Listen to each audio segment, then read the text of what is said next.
Mabuting araw. Kape tayo. Coffee break. Habang pag-usapan natin saglit ang eleksyon. Gaya ng nauna kong video, ang naunang video ay tungkol sa ang masasabi ng simbahan sa eleksyon. Subalit bilang Pilipino, ano ang masasabi ng isang Pilipino para sa darating na eleksyon? Hayaan ninyong ibahagi ko ang aking nasa sa puso at nasa sa isip. Ako ay Pilipino, unang-una. Ang iboboto ko, ang iboboto nyo, ay makakaapekto sa buhay ko at buhay mo. Ngayon, may mga guidelines nga na binigay ang simbahan. Nabanggit pa ni Pope Francis na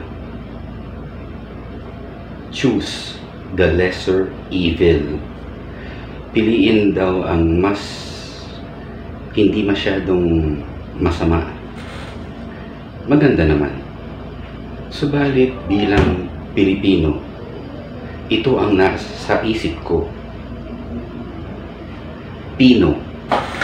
Ang pipiliin natin ay yung Pino para sa Pilipino. Okay? Pino. Ngayon, paano tayo pipili ng Pino?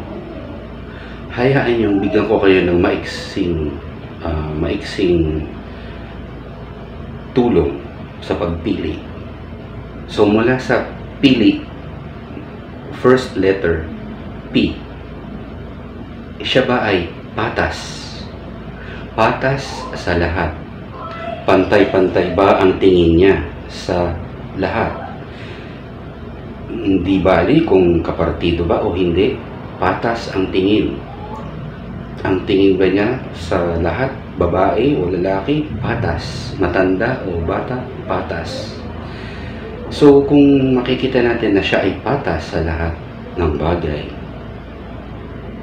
pwede. Alamin natin. Susunod ay letter I. So sa letrang E, siya ba ay instrumental?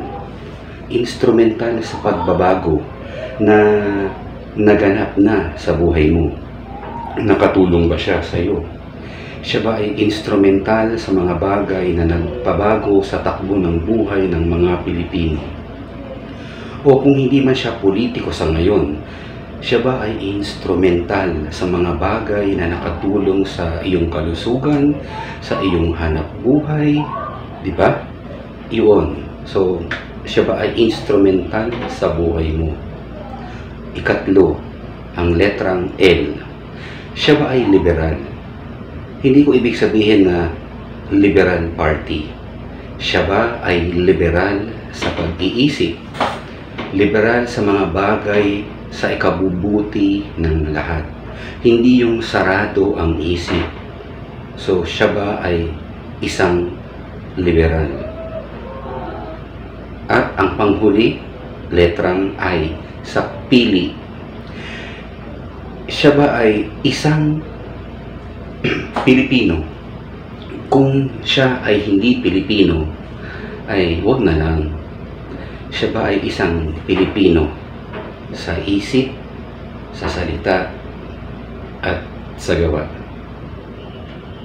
Pag-isipan natin habang nagkakape. Shout out kay Direk. Hi Direk. Shout out din sa aking kaibigan na si Tonton. Kape tayo minsan. Shout out din sa lahat ng kaibigan ko, si Eileen at si Riani. Hello sa inyo. Kay Ate Au sa Negros. Kumusta dyan? So muli, bilang Pilipino, pumili tayo ng Pino. Hanggang sa muli, kape tayo. Salamat.